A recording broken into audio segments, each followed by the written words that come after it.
मंगलाचरण करेंगे। ओम नमः सिद्धेभ्य जय श्री ओम नमः सिद्धेभ्य जय श्री ओम नमः सिद्धेभ्य। मंगलम भगवान वीरो मंगलम गौतमो गणे मंगलम कुंद कुंदाद्यो जैन धर्मोस्तु मंगलम। सर्व मंगल मांगल्यम सर्व कल्याण कारकम प्रधानम सर्वधर्माणां जैनम जयतो शासनम। जैनम जयतु शासनम जैनम जयतु शासनम। पूज्यपाद स्वामी द्वारा रचित इष्टोपदेश नाम का ग्रंथ हम पढ़ रहे हैं, जिसकी संस्कृत टीका पंडित आशाधर जी ने लिखी, हिंदी टीका धन्य कुमार जैन ने। तो जैसा कि मैंने आपको बताया कि विषय बहुत सरल है और मुख्य रूप से चरणान योग का।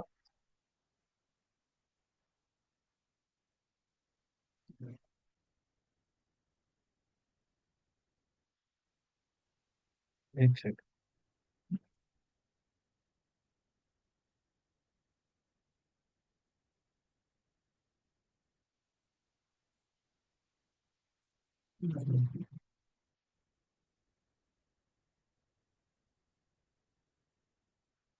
मुख्य रूप से चरणान योग का वर्णन है और चरणान योग के रास्ते से द्रव्यान योग को साधा गया है। जो हमारे दिन प्रतिदिन के जो कार्य हैं, जैसे धन कमाना, इंद्रिय विषयों में संलग्न रहना, उनके विरुद्ध तो हमने बहुत सारे ग्रंथों में बातें पढ़ी हैं। इनका थोड़ा सा कहने का जो स्टाइल है, शैली है, वो थोड़ी अलग है। और वो तो वो जो कुछ उन्होंने अपने दोहों में कही हुई है, उसको अपन उसकी व्याख्या यहाँ पढ़ रहे हैं। और ज्यादा अच्छे से गहरे से अपील करती हैं वो, इसलिए ये ग्रंथ जो है पठनीय है।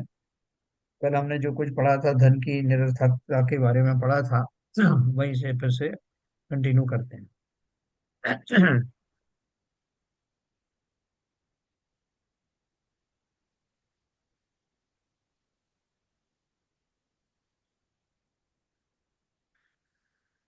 हाँ जी, हमने पढ़ा था। धनियों को अपना जीवन इतना इष्ट नहीं जितना कि धन। धनी चाहता है कि जितना काल बीत जाएगा उतनी ही ब्याज की आमदनी बढ़ जाएगी, है ना। तो ये ब्याज की आमदनी का का अर्थ ये है कि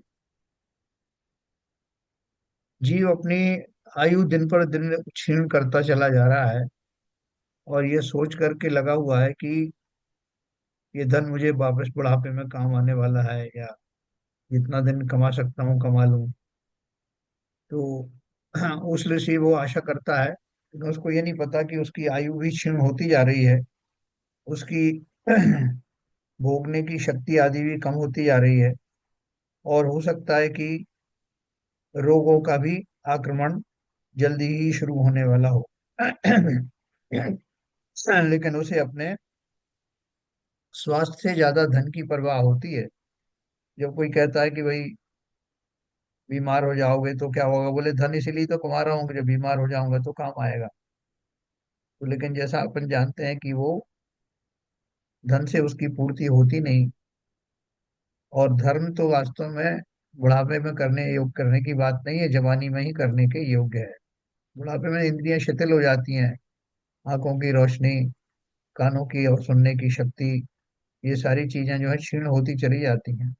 और फिर हमें एक बहाना मिल जाता है कि बुढ़ापा है, इसमें कुछ धर्म कार्य होता नहीं। तो उसी बात को लेकर के उन्होंने बोला कि धनियों को, जैसे कहते हैं ना कि चमड़ी जाए पर दमड़ी ना जाए, तो वो अपना स्वास्थ्य को ताक पर लगाकर, दांव पर लगाकर धन एकत्रित करते रहते हैं। बोल रहे हैं इस प्रकार के व्यामोह का कारण होने से धन को धिक्कार है ना। फिर उन्होंने इसी का दोहा दिया था ये। आयु क्षय धन वृद्धि को कारण काल प्रमाण। चाहत है धनवान धन प्राण निते अधिकान, है ना। प्राणों से भी ज्यादा धन की वांछा करता है। तो अभी इसके बारे में दो तीन मत है, अपने काफी डिस्कस किया था अपन ने कल। इसके बारे में भी डिस्कस किया था कि धन कैसे इकट्ठा करता है, धन का क्या उपयोग है, और धन कितना अपने पास रखना चाहिए, ये सब अपन ने कल डिस्कस किया था। तो उससे आगे अपन यहाँ पढ़ रहे हैं। यहाँ वो शिष्य ने भी वही बात कही है जो अपन कहते हैं। यहाँ पर शिष्य का कहना है कि धन जिससे पुण्य का उपार्जन किया जाता है, वह निंद निंदा के योग्य क्यों है। पात्रों को दान देना, देव की पूजा करना आदि क्रियाएं पुण्य की कारण है।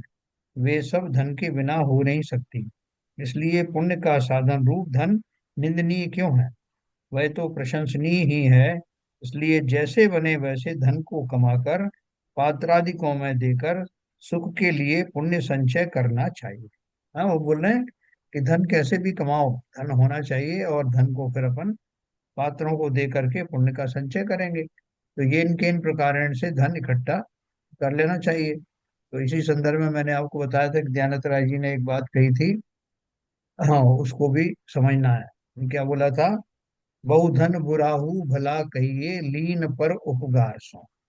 यानी उन्होंने लिखा था कि बहुत धन कमाना अच्छा नहीं है, लेकिन फिर भी अगर वो दूसरों के उपकार के लिए कमाया जाता है, लिया जाता है, तो वो अच्छा है।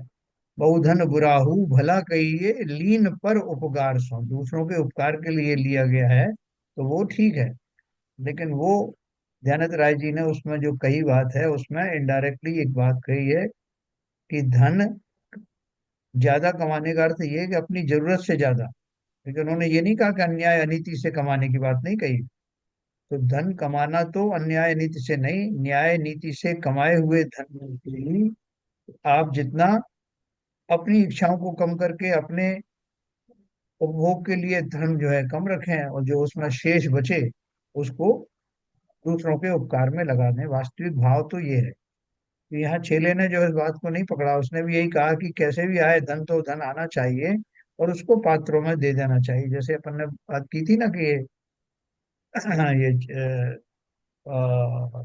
बहुत सारे जो है उसमें जो दे देते हैं दान में, जो रिश्वत का पैसा है या इसका पैसा आके जो दूसरे जो तीर्थों में भी दे जाते हैं, क्या नाम तो उसका, तीर्थ साउथ में जो है, हाँ, तो वो बालाजी। काफी, बालाजी, हाँ, बालाजी। तो उसमें बहुत सारा दान दे देते हैं, और वो बहुत सारा उसमें काला धन ही होता है, तिरुपति के बालाजी। तो इसलिए ये जो उन्होंने जो क्वेश्चन पूछा है, पुण्य का साधन रूप धन निंद क्यों है, वह तो प्रशंसनीय ही है। इसलिए जैसे बने वैसे धन को कमाकर पात्रादिकों को देकर सुख के लिए पुण्य संचय करना चाहिए। इस विषय में आचार्य ने क्या कहा? त्यागाय श्रेयसे वित्तम वित्त संचिनोति यः, स्वशरीरम सपंकेन स्नास्यामीति विलंपति। है ना, ये बहुत प्रसिद्ध श्लोक है। देखो इसका अर्थ क्या है। जो निर्धन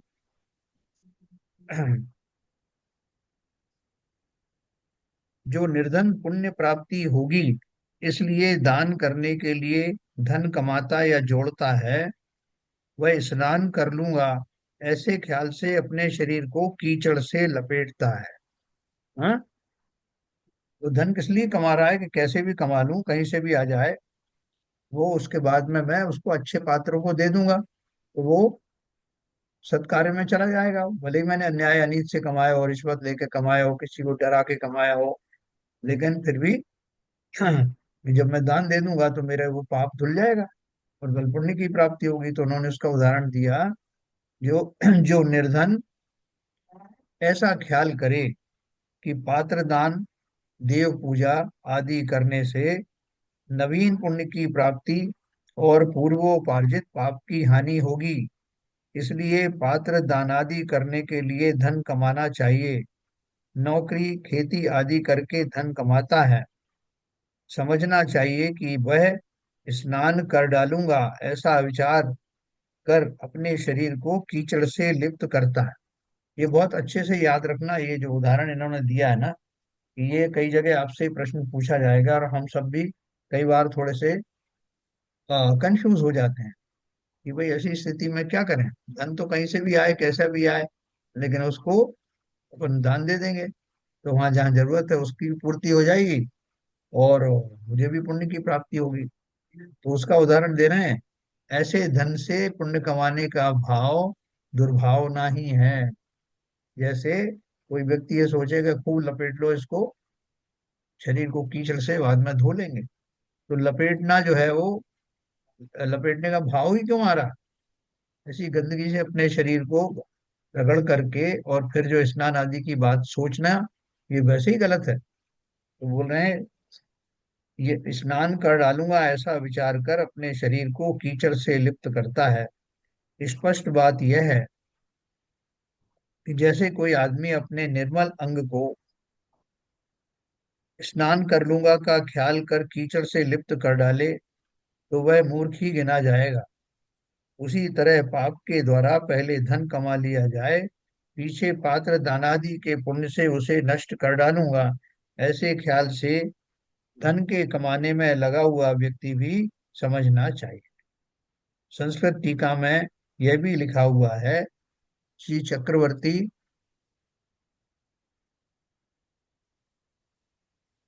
चक्रवर्ती आदि कौ की तरह जिसको बिना यत्न किए हुए धन की प्राप्ति हो जाए, तो वह उस धन से कल्याण के लिए पात्र दानादिक करे तो करे। है ना। देखो अभी दो तरह के पात्र हो गए इसमें। एक पात्र तो जो हो गए जिनको सहज में ही अपने पिछले पुण्य के उदय में इतना धन आदि मिला है, और साथ में दान देने के भाव भी मिले, तो वो अगर अपने उस धन संपत्ति में से कुछ देता है, जैसे चक्रवर्ती है उसको तो अपने पुण्य से इतना धन मिला है, उसे कमाने की जरूरत थोड़े। राजा आदि हैं तो उनको उस धन में से वो देते हैं, तो वो तो ठीक है, अनुकरणीय है, अच्छी बात है। और साथ में दूसरे नंबर पे हम जैसे, आप और आप जैसे लोग आते हैं, जो धन कमाते तो हैं, और जो भी धन कमाते हैं ज्यादातर लोग न्याय नीति से ही कमाते हैं। उस धन में से अपनी आवश्यकता के अनुसार बचत करके, बचा करके उतना रख करके पास में, बाकी जितना शेष रहता है वो सत्पात्रों को के उपकार के लिए खर्च करते हैं। मंदिरों में दान देना, साधर्मी भाइयों को दान देना, किसी कोई पुस्तक के प्रकाशन में दान देना, मंदिर आदि निर्माण के लिए दान देना, ये सारी जो चीजें हैं वो अपनी जो आवश्यकताओं को कम करके। अभी जैसे वो जबलपुर में वो पिसनहारी का मंदिर आपने देखा होगा, बढ़िया जी, उसको कितनी लगन थी कि मंदिर बनाने की। उस स्त्री ने, गरीब स्त्री थी, आटा पीस पीस करके, और उसमें से जो धन आया उससे उसने मंदिर खड़ा किया। लास्ट में उसके पास पैसा नहीं बचा, तो उसने शिखर पर अपने चकिए का पाठ ही चढ़ा दिया। बाद में उसको फिर और दूसरे लब समाज ने जो सपोर्ट किया हो, इसलिए उसका नाम पिसनहारी का मंदिर पड़ गया। तो ऐसा अंदर से उत्कृष्ट भाव होता है, तो वो धन, चाहे वो पात्र चाहे वो थोड़ा सा 2 रुपए का दान भी क्यों ना दे, लेकिन उसमें उसको तीव्र भक्ति की भावना, परोपकार की भावना, और अपनी इच्छाओं को कम करने की भावना है, तो उसमें बहुत सारा मल्टी मल्टी लेवल के उसको पुण्य होते हैं। स्वयं की इच्छाओं को, सांसारिक भोग आदि की इच्छाओं को कम करना, वो तो संयम में ही आता है, परिग्रह त्याग में आता है। और उसके साथ में दूसरों के उपकार की भावना, या मंदिर आदि निर्माण की भावना। मंदिर निर्माण भी वास्तव में दूसरों के उपकार के लिए ही विशेष तो मायने रखता है, कि जितने लोग दर्शन करेंगे, जितने उससे जुड़ेंगे, उन सब वो लाभान्वित होंगे। तो इसलिए वो भी एक बहुत श्रेष्ठ कार्य है, मंदिरों के लिए दान देना, जिनवाणी की व्यवस्थाएं करवाना, जिनवाणी फट रही हैं तो उनको ठीक करवाना ना, या साफ सफाई की व्यवस्था भी आती है अपने ऐसी जगह पे। लोग तो खुद खुद झाड़ू लगाते हैं। सरदारों में, सिखों में देखो वो सब जूते भी साफ करते हैं, भोजन आदि को स्वयं परोसते हैं। तो ऐसा समर्पण का भाव, और अपनी जो न्याय पूर्वक कमाई हुई कमाई में से दान देना, वही वास्तव में प्रशस्त पुण्य का कारण बनता है। अन्याय अनीति से कमाई हुई धन को देने में, तो पहले तो जो आपने पाप कमाया, एक बात पक्का याद रखो कि पाप और पुण्य का ऐसा न्यूट्रलाइजेशन नहीं होता। कि आपने इतना पाप कमाया है, उतने पुण्य कमा लेंगे तो वो जो नलीफाई हो जाएगा। पुण्य का फल अलग मिलता है, पाप का फल अलग मिलता है। दोनों के भाव अलग होते हैं और दोनों का काल भी अलग अलग होता है। इसलिए वो उससे नलीफाई करने की बात नहीं सोचना। पुण्य का कुछ और फल मिल सकता है, लेकिन वो भी पुण्य खोटा पुण्य होगा तो वो खोटा ही चीजें देगा आप। अन्याय अनीति से कमा करके दान आदि में देने वाला पुण्य इसलिए सर्वथा अहितकारी है, क्योंकि वो पुण्य भी हो सकता है कि पापानुबंधी पुण्य हो। भाई साहब, इसलिए मैंने कहीं पढ़ा था, याद तो नहीं है, हाँ, कि पाप और पुण्य मतलब बहुत पाप का उदय है और पुण्य करते हैं तो पाप क्षीण पड़ जाते हैं, ऐसा होता है क्या? ऐसा मैंने पढ़ा था कहीं।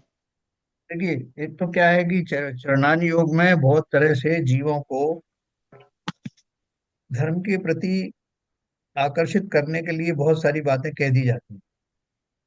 वो कर्णान योग के हिसाब से एकदम सही नहीं है। जैसे अब कोई निर्वाण लाड़ू की बोली लग रही मंदिर में, तो बोलते हैं कि निर्वाण लाड़ू की बोली लो, जिसने ली है वो मोक्ष चला गया। तो आप देखो, निर्वाण लाडू चढ़ाना तो ये भौतिक चीज है, ये दानादि है, दानादि से तो मोक्ष होता नहीं, पुण्यादि की प्राप्ति हो। लेकिन क्या है, हम वो उसमें जोश में आकर के और बिना उसका वो समझे हुए, थ्योरी समझे हुए बोल देते हैं। एक तो बात ये हुई। दूसरी बात ये है कि अ, जो ये आपने बात कही कि ये पुण्य जो है वो उससे मतलब पाप जो है क्षीण हो जाता है, उसका एक दूसरा तरीका होता है। क्या तरीका होता है कि मंद कषाय के योग में पुण्य का बंध होता है और तीव्र कषाय के योग में पाप का बंध होता है। तो कभी अगर जीव के भाव इतने उत्कृष्ट आए कि उसकी पाप प्रकृतियां, और दोनों ये अघातीय कर्मों में होते हैं। अपन ने पढ़ा था कि संक्रमण नाम का एक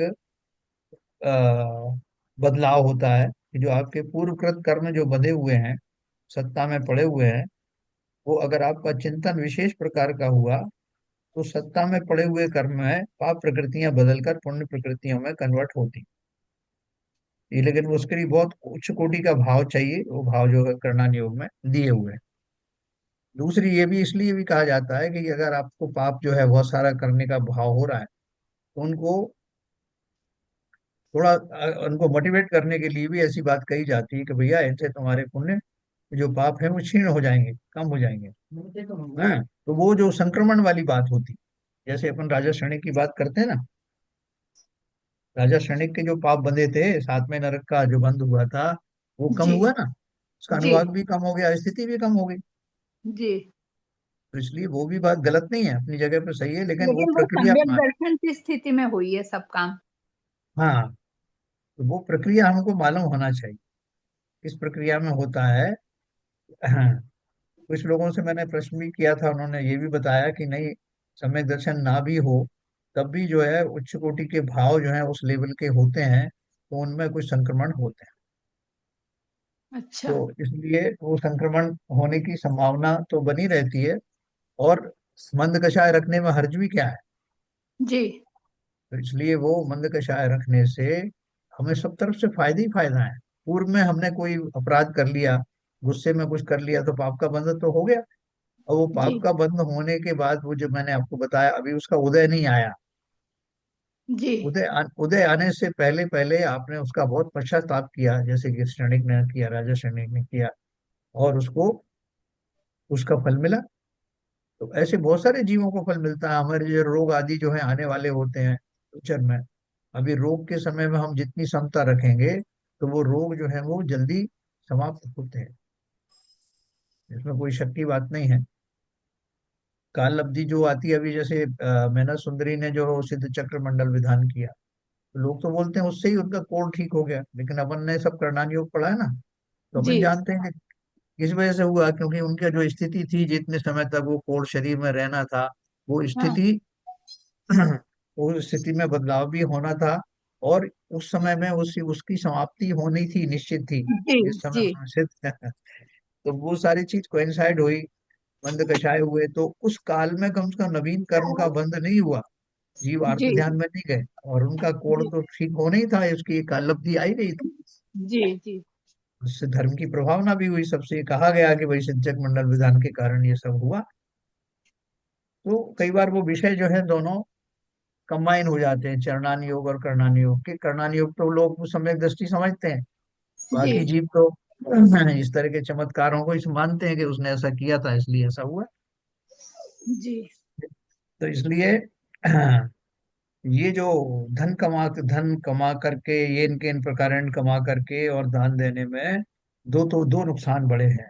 एक तो धन आपने जो अन्याय से कमाया उसका, उसमें कितने जीवों का दिल दुखता है। आप किसी से रिश्वत भी लेते हो, कुछ भी करते हो, अंदर से कोई थोड़ी चाहता है कि आपको पैसा मिले।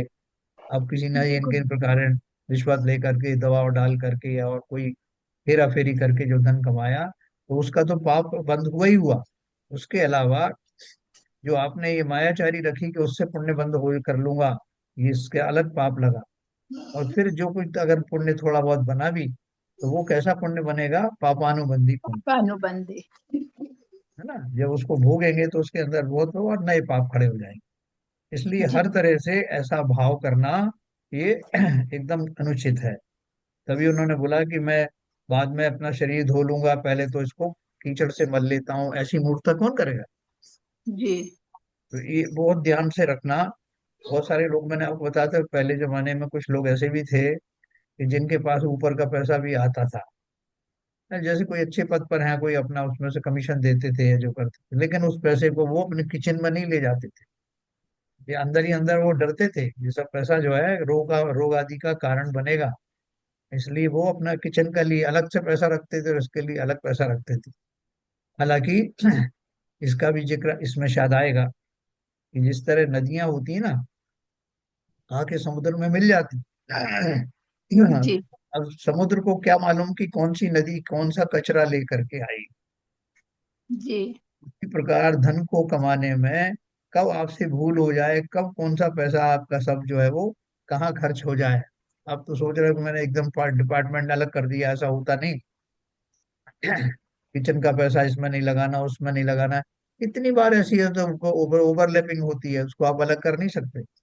और सबसे बड़ी बात तो आपके भावों में ऐसा धन आने की ये वांछा ही क्यों होनी चाहिए, बिल्कुल सही बात। है ना। तो ये अपन ने दो बात पढ़ी है। फिर अपन को क्या करना है? जितना आपकी सामर्थ्य है उसमें दान देना। उसके भी बहुत सारे फार्मूले हैं। कोई बोलता है अपनी इनकम का 10% देना चाहिए, कोई बोलता है इतना देना चाहिए। हम वास्तव में उतना देते भी नहीं है। 10% तो कौन देते हैं? बहुत कम लोग देते हैं।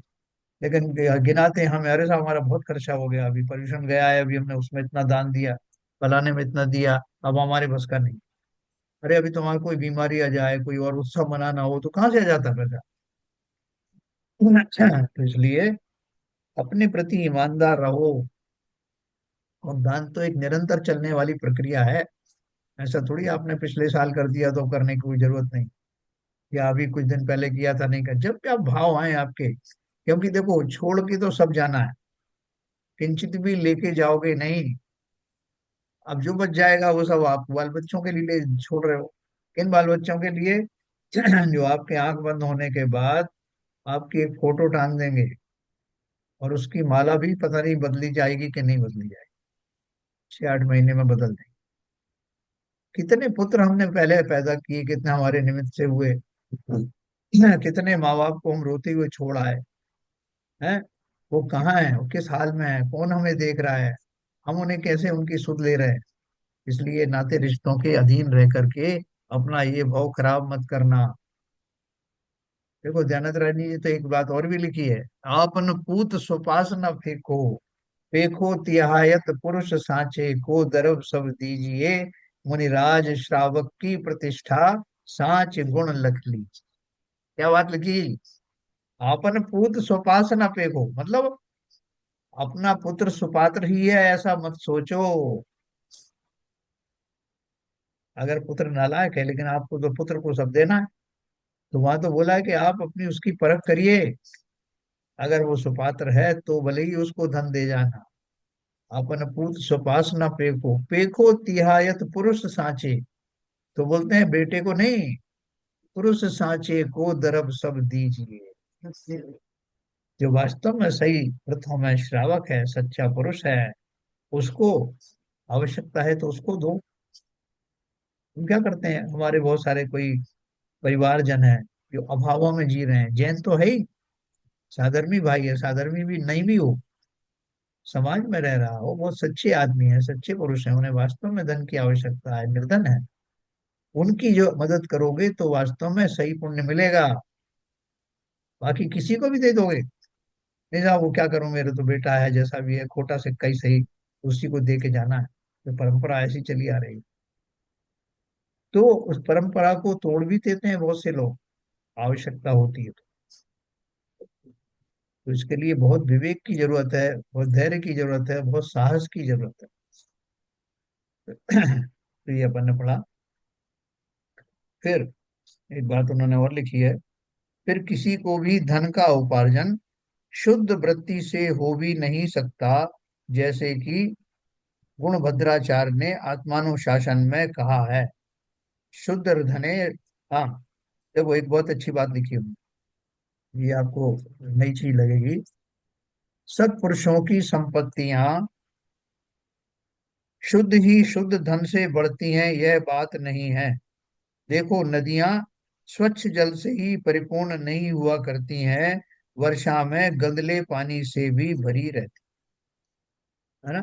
तो वो क्या बोल रहे हैं कि जो धन आदि आता है, चक्रवर्ती आदि सलाहकार पुरुषों की बात छोड़ दो, लेकिन बाकी के लोग जो धन कमाते हैं, सेठ हैं या बहुत बहुत सारे लोग बिजनेसमैन हैं, तो वो जो है उनको भी जो संपत्ति आती है धन कमाने में, बहुत सारी बार अनजाने में, जाने अनजाने बहुत सारे खोटे भाव भी होते हैं, और जिनके कारण से वो धन आ जाता है, आपको मालूम भी नहीं पड़ेगा कि कौन सा धन जो है बिल्कुल अन्याय अनीति से मुक्त है, नहीं मालूम पड़ता। आपके कर्मचारी है, उन्होंने कोई टैक्स बचा दिया, तो सोच करके कि सेठ खुश होगा, और सेठ को मालूम भी नहीं, लेकिन वो धन आया तो वो सेठ के निमित्त से आया। तो ऐसा जो संपत्ति है वो सर्वथा शुद्ध है ऐसा नहीं कहा जा सकता। और भी बहुत सारी चीजें हो सकती हैं। जैसे आपने कोई व्यापार आदि के कुछ कार्य किए, उसमें बहुत सारे कुछ जीवों की हिंसाएं हो गई, तो वो हिंसाओं को लोग उसमें लेते नहीं है, कंसिडरेशन में नहीं लेते, कि मैंने इतने ये लोगों को डराया धमकाया, उनको जो है उनसे ज्यादती करी, उनसे ज्यादा पैसा लिया। बहुत सारे आपके इतना बिजनेस फैला हुआ है कि सेठ को पता ही नहीं कहाँ कहाँ क्या क्या हो रहा है। वो भी आंख बंद करके कह देता अब मैं क्या क्या ध्यान रखूं साहब, मैं तो प्रत्यक्ष में ध्यान रखता हूँ बस, और क्या। तो इसलिए उन्होंने बोला कि सत्पुरुषों की संपत्तियां शुद्ध ही शुद्ध धन से बढ़ती हैं, ऐसी बात नहीं है। देखो नदियां स्वच्छ जल से ही परिपूर्ण नहीं हुआ करती हैं, वर्षा में गंदले पानी से भी भरी रहती हैं, है ना। कोई नदी चाहती थोड़ी कि उसके अंदर में गंदा पानी आया है, लेकिन ऐसा होता है, संयोग भी होता है। इस बीच में वर्षा ऋतु आ गई, आसपास की गंदगी भी उसमें मिल गई, और पानी गंदला हो गया, है ना। ये बात क्यों कही जा रही है, ध्यान रखना। पुण्य हेतु दान आदि को निर्धन धन संचय, स्नान हेतु निज तन को दो, कीचड़ से लिम्पे, है ना। ये तो अपन ने पहले पढ़ लिया, कीचड़ से लपेटने की बात है। अब इसी का और आगे उत्थानी का आती है, देखो उसमें क्या बोलते हैं। देखो ये बहुत काम की चीजें हैं, इनको आप एक बार ध्यान में ले लेंगे ना, तो क्या होगा कि अनजाने में ही हम उन पापों से बच पाएंगे, जो कई बार हम समझ भी नहीं पाते कि इनमें कोई पाप भी है। और मोटे तौर से धन आदि में ये बहुत सारे विघ्न आते हैं, इसलिए बहुत ध्यान से सुनना, ये बहुत अच्छे सूत्र है। फिर शिष्य कहता है कि भगवान, धन के कमाने में यदि ज्यादातर पाप होता है और दुख का कारण होने से धन निंदनीय है, तो धन के बिना भोग और उपभोग भी तो नहीं हो सकते, इसलिए उनके लिए धन होना ही चाहिए, और इस तरह धन को प्रशंसनीय भी माना जाना चाहिए। इस विषय में आचार्य कहते हैं कि यह बात भी नहीं है, अर्थात पुण्य का कारण होने से धन प्रशंसनीय है, यह जो तुमने कहा था, सो वैसा ख्याल कर धन कमाना उचित नहीं, ये पहले ही बताया जा चुका है। भोग और उपभोग के लिए धन साधन है, वह जो तुम कह रहे हो सो भी बात नहीं है, यदि कहो क्यों, तो उसके लिए कहते हैं। पहले वो बात बताते हैं, फिर उसके लिए प्रमाण देते हैं। आरंभे तापकान प्राप्तावतृप्ति प्रतिपादकान, अन्ते सुदुष्टि ज्ञान कामान, कामम का सेवते सुधी। आरंभ में संताप के कारण, देखना, आरंभ माना शुरू में, आरंभ में संताप के कारण और प्राप्त होने पर अतृप्ति के करने वाले, तथा अंत में जो बड़ी मुश्किलों से भी छोड़े नहीं जा सकते, ऐसे भोगो भोग को कौन विद्वान समझदार जाति व आसक्ति के साथ सेवन करेगा। क्या बोल रहे हैं? शुरू शुरू में, शुरू मतलब जब आप कोई कार्य करते हो, तो उन कार्यों को करने में से धन कमाने में शुरू में संताप होगा, मेहनत लगेगी, श्रम लगेगा, अ, काय क्लेश भी होगा, बहुत कुछ होगा।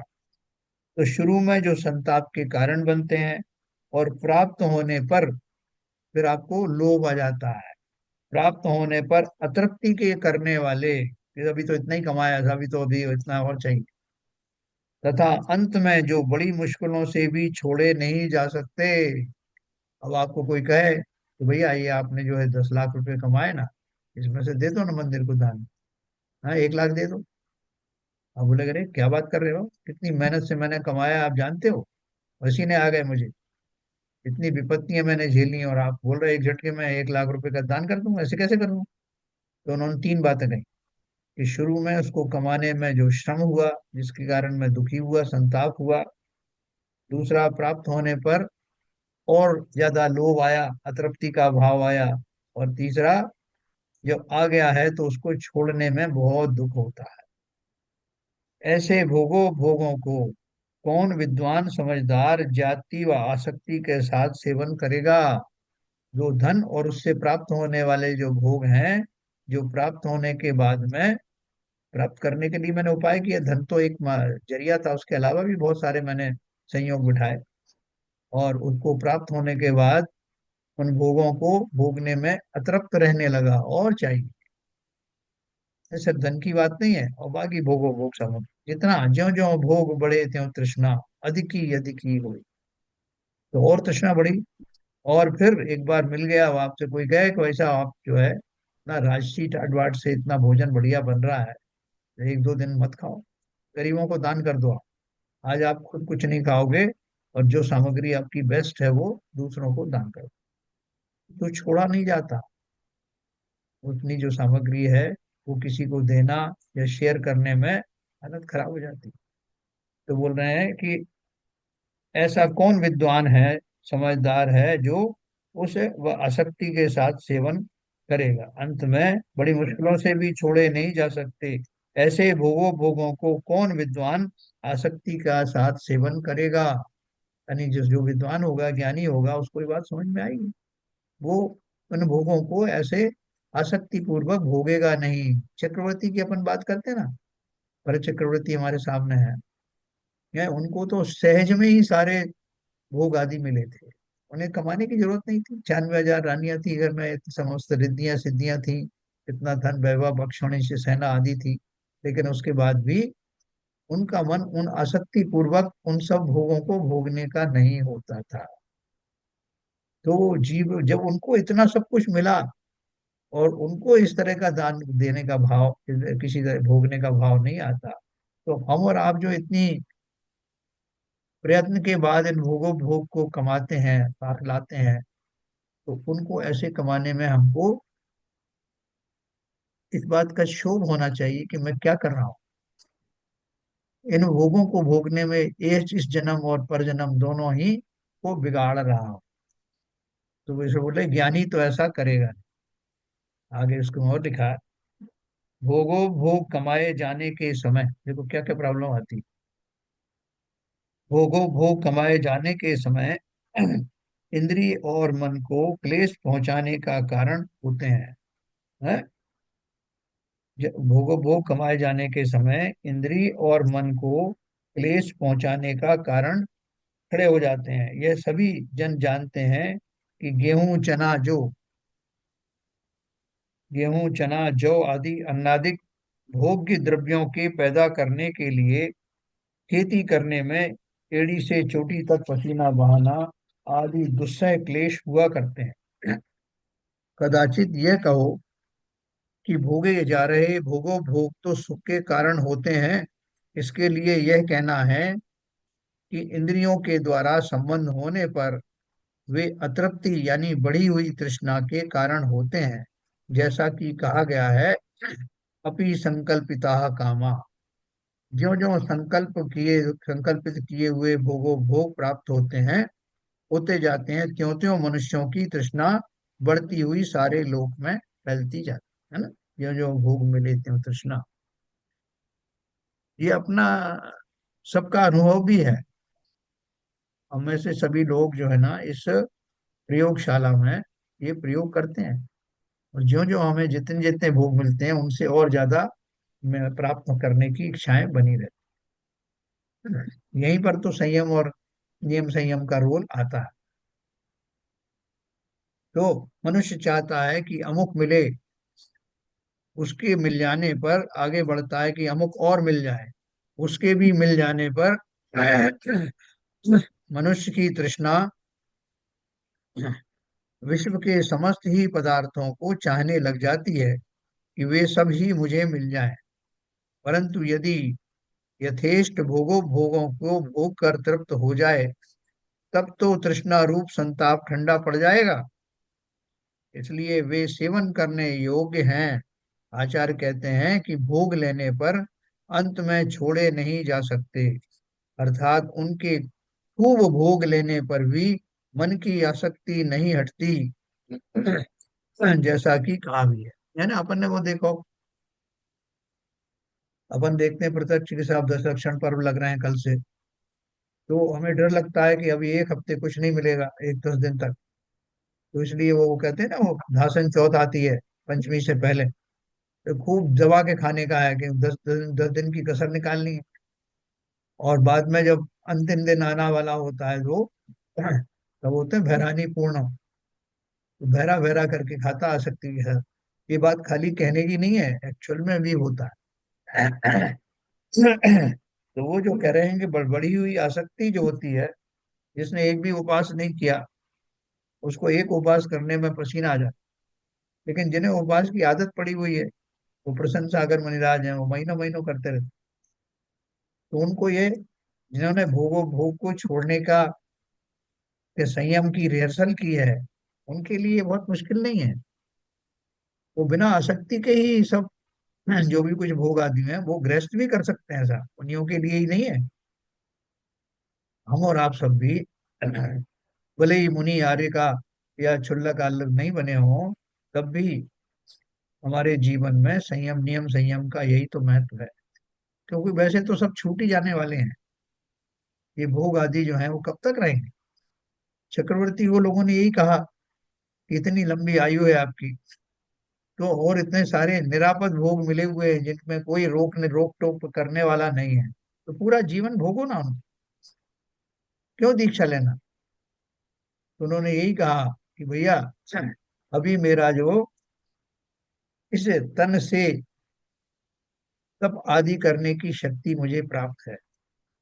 ज्यो ज्यो मेरी शक्ति क्षीण हो रही है, भोगों को भोगने की शक्ति तो क्षीण हो ही रही है, तपश्चरण आदि करके अपनी पर्यायों का, की संतति का समापन करना, वो भी इसी पर्याय से इसी शरीर से होगा। इसलिए क्यों ना मैं वो मार्ग अपनाऊं जिससे इन भोगों की आगे जरूरत ही नहीं पड़े। तो ऐसा चिंतन रखना। जो जितने संतुष्ट हैं, जितने लोग संतोष धन के धारी हैं, उन सबका वास्तव में भाग्य उज्जवल है, भविष्य उज्जवल। तो वही उन्होंने दिया, देखो यहाँ पर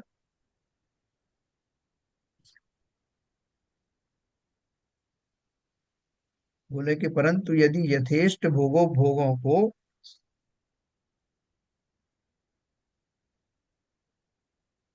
भोगों भोगों को भोग कर अगर तृप्ति मिल जाए, तब भी तृष्णा रूप संताप ठंडा नहीं पड़ता।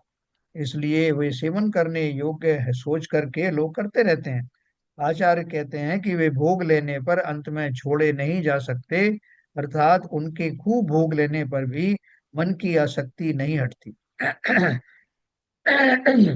यद्यपि अग्नि, घास, लकड़ी आदि के, वो क्या बोल रहे हैं, यद्यपि अग्नि, घास, लकड़ी आदि के ढेर से तृप्त भले ही हो जाए, समुद्र सैकड़ों नदियों से तृप्त हो जाए, परंतु वह पुरुष इच्छित सुखों से कभी भी तृप्त नहीं होता। कहो कर्मों को कोई ऐसी ही सामर्थ्य या जबरदस्ती है। और भी कहा है कि किम पीदम विषयमयम। देखो, नरकों के बारे में अपन पढ़ते हैं ना, कि वहां जीव को इतनी भूख लगती है कि तीनों लोकों का अनाज भी मिल जाए तो भी तृप्ति ना हो। और कितना अनाज मिलता है वहां? एक कण भी मिलता नहीं। तो वो कौन लोग हैं बेचारे जो इन परिस्थितियों का सामना कर रहे हैं? कौन है वो चले गए नरक में? उन्होंने क्या किया होगा बताओ? कोई बताइए कि उन्होंने क्या किया होगा जिसके कारण वो दाने दाने के लिए तरस गए।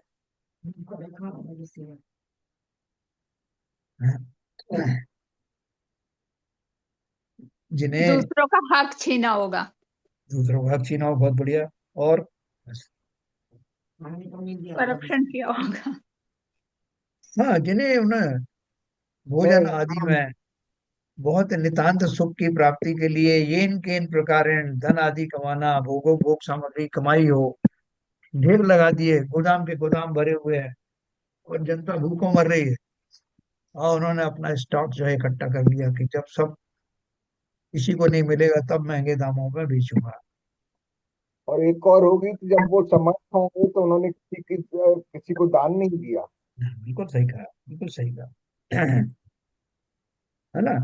तो ये सारी स्थितियां मिल करके, और जो परिग्रह के रूप में आती है ना, कि जो अपने को बहुत प्रसिद्ध है कि ज्यादा परिग्रह करने वाला नरक में जाता है। तो वो जो परिग्रह है, परिग्रह अंतर और बाहर दोनों तरह का है। बाहर में तो ये रख दिया, अंदर से भी परिग्रह इतना ज्यादा है कि मेरी इच्छा ये हो रही है कि मैं फला फला चीज की आज बहुत स्कैर्स कमी हो रही है, गोदाम के गोदाम भर डालूं और फिर बेचूं। बोले तुम्हारे पास गोडाउन है क्या? बोले यही तो तकलीफ है नहीं, लेकिन चाहता यही हूँ, इसका लाभ उठाता मैं। तो वो सारे जीव अंदर या बाहर दोनों तरह से परिग्रह के धारी होने के कारण नरक निगोदों में ही जाते। तो इसलिए उन्होंने क्या बोला कि और जो परिग्रह है उसकी इच्छाएं जो होती हैं वो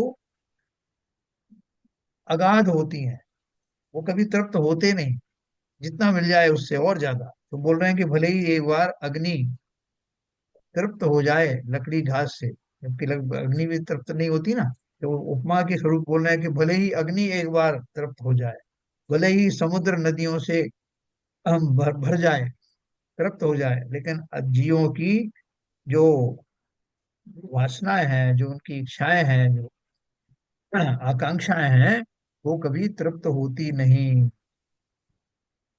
अहो कर्मों को कोई ऐसी ही सामर्थ्य या जबरदस्ती है। अहो यह विषयमयी विष कैसा गजब का विष है कि जिसे जबरदस्ती खाकर वह मनुष्य भव भव में नहीं चेत पाता। ये जो हमारी भोगों के प्रति जो आकर्षण है, ये आज का नहीं है। ये तो हमें मनुष्य पर्याय में कुछ देखने की, सोचने की थोड़ी सुविधा है। बाकी तो अनंत भावों में, एक इंद्री से लेकर के पंचेंद्री तक के जीवों में, जो उनके योग्य भोगो भोग सामग्री उस पर्याय में है, उसको एकत्रित करने का, संग्रह करने का भाव निरंतर बना रहता है ना? इसलिए आहार, भय, मैथुन और परिग्रह, ये चार प्रकार की संज्ञाएं सभी जीवों को बनी रहती हैं। अब बोलोगे एक इंद्रिय जीव क्या परिग्रह करेगा? हाँ, कोई बताओ भाई, एक इंद्रिय जीव कुछ परिग्रह कर सकता है क्या? लेकिन चारों संज्ञाओं में उसको भी ये संज्ञा मिली हुई है। आहार, भय, मैथुन और परिग्रह। तो ये संज्ञा इसलिए मिली है कि सभी जीव अपनी अपनी पर्याय में अपने योग्य भोग की व्यवस्था या अर्चना करते रहते हैं, आकांक्षा से भरे रहते हैं।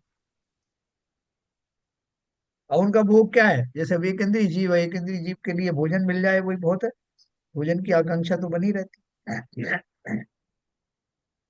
और भी उनके अंदर में ऐसे तृष्णा के भाव बने रहते हैं जो केवल ज्ञान गम्य है। तो देखो अभी तो अपन जो है मनुष्य गति में है। इस पर्याय में हमको ये सुनने समझने का मौका मिला है। बाकी फिर हम एक इंद्रियों में चले जाएंगे तो कौन हमें समझाएगा? हम खुद भी समझ नहीं पाएंगे। अनंत भवों के बाद में ये ऐसा सुमेल वाला मनुष्य पर्याय मिली, जिसमें देशनाएं मिलने वाले, देने वाले गुरु मिले, ऐसे ग्रंथ मिले, समझने योग्य बुद्धि मिली, उच्च कुल में जन्म हुआ, जैन दर्शन का साक्षात्कार हुआ, सारे ही अनुकूल वातावरण मिले हुए हैं। और सीधे टू दी पॉइंट लोग बात बता रहे हैं हम कि हमें क्या करना चाहिए और क्या हम गलत कर रहे हैं। लेकिन उसके बाद भी हमारे मानस पटल पर ये बात स्थायी रूप से ठहरती नहीं। इस कारण से जरूरी नहीं, हम बहुत बड़ी रिस्क ले रहे हैं कि इस पर्याय में भी मैं कुछ ऐसा कर पाऊंगा जो आगामी पर्यायों में मेरे काम आने वाला है। ये ज्ञान, ये संस्कार तृष्णा को घटाने के लिए है। तृष्णा जान उछेद, घटती जान घटाई। तो ये अपने को निरंतर इसका अभ्यास करना है। बहुत चंद सांसें रह गई हैं। उन सांसों में जाने से पहले पहले ऐसे संस्कार भर देना कि ये आसक्ति इसी पर्याय में मिनिमम हो जाए। समाप्त होने की तो बात जो है वो थोड़ा मुश्किल लगती है, लेकिन मिनिमम तो की जा सकती है। इस तरह आरंभ, है ना? देखो ऊपर भी उन्होंने ये लिखा था, अहो यह विषय विष में विषयमयी विष कैसा गजब का विष है कि जिसे जबरदस्ती खाकर यह मनुष्य भव भव में भी नहीं चेत पाता। इस तरह आरंभ, मध्य और अंत में क्लेश, तृष्णा एवं आसक्ति के कारणभूत इन भोगों भोगों को कौन बुद्धिमान इंद्रिय रूपी नलियों से अनुभवन करेगा? कोई भी नहीं, है ना? आरंभ, मध्य और अंत में, अंत में क्लेश, तृष्णा एवं आसक्ति के कारण कमाने में, भोग आदि को अरेंज करने में, उनकी जुगाड़ करने में वहां संताप है। वो कमा लिया उसको भोगने में, और अंत में उसको छोड़ने में। देखो जब जीवों के प्राण निकलते हैं तो प्राण निकलते में जो है महान कष्ट होता है। जीव उसकी कल्पना मात्र करने से सहम जाता है कि एक दिन मैं भी मर जाऊंगा क्या। तब वो जब बुढ़ापा आता तब भी बड़े रो रो के बोलता है, भाई साहब तो बुढ़ापा आ गया, अब क्या करें। जब तक बहुत रोगों से ग्रसित नहीं होता तब तक नहीं कहता कि भगवान उठा ले। रोग आदि हो जाते जब लगता है ना कोई भोग भोग सकता हूँ, ना चल फिर सकता हूँ, ना क्या कर सकता हूँ, तकलीफों में जी रहा हूँ, तो अब तो भगवान उठा ले। लेकिन फिर भी अंदर से नहीं चाहता कि भगवान उठा ले, क्योंकि वो शरीर को छोड़ना अकल्पनीय दुख का कारण मानता है। परिग्रह है ना वो भी, शरीर भी कितना बड़ा परिग्रह है। उसको बनाए रखने का लोभ, अगर वो स्वस्थ हो जाए तो गारंटी दे दे कि ठीक हो जाएगा, तो बोले पर वो भगवान मेरी एप्लीकेशन वापस कर दो, मुझे मत उठाना अभी, पड़ोस में दूसरे हैं, इनको उठा ले जा। ना? तो जो मेरा अनुराग अपने शरीर आदि से है और शरीर के माध्यम से भोगों से है, वो अनुराग मरने के समय में और प्रबल हो जाता है। इसलिए ज्यादातर लोग मरते वक्त आर्त ध्यान पूर्वक मरते हैं और फलता है नीची गतियों में जाते हैं। इसलिए वो जो समाधि मरण का जो भाव है वो निरंतर बनाए रखना।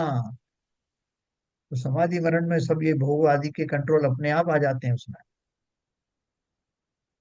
अंत की बात नहीं है ये कि अंत में समाधि होगी तब देखेंगे। प्रारंभ से ही ये समाधि के भाव भोगों भोगों से निर्लेपता के भाव सुदृढ़ बने रहना चाहिए।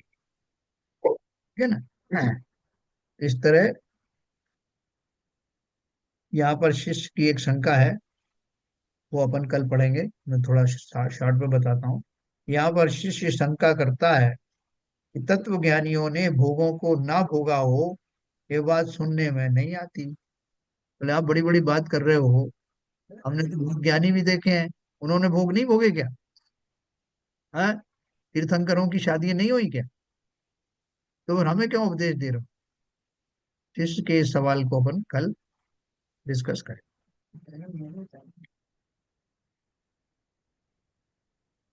ठीक है सर, चलिए, समय हो गया।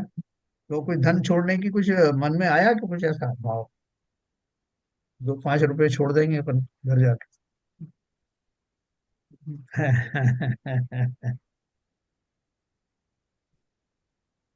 क्या नीरजा जी, कुछ इससे अपने को लगता है कि ये कुछ सुनने वाली बात है, या कुछ इसको अपनाया जाए?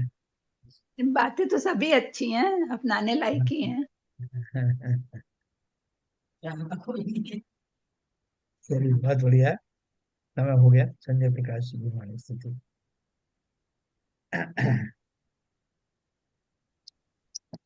हे सारे देवा, हे सारे देवा, अज्ञानता से हमें तारे दे माँ। हे सारे देवा, मुनियों ने समझी, गुणियों ने जानी, शास्त्रों की भाषा, आगम की वाणी। हम भी तो जाने, हम भी तो समझे, विद्या का फल तो हमें माँ तू देना। हे सारे दे माँ, हे सारे दे माँ, तू ज्ञान दाई हमें ज्ञान दे दे, रत्नत्रयों का हमें दान दे दे, मन से हमारे मिटा दे अंधेरा, हमको उजालों का द्वार दे माँ। हे सारे दे माँ, हे सारे दे माँ, तू मोक्षदाई, ये संगीत तुझ पे, हर शब्द तेरा है, हर भाव तुझ में। हम हैं अकेले, हम हैं अधूरे, तेरी शरण माँ हमें तारे देना।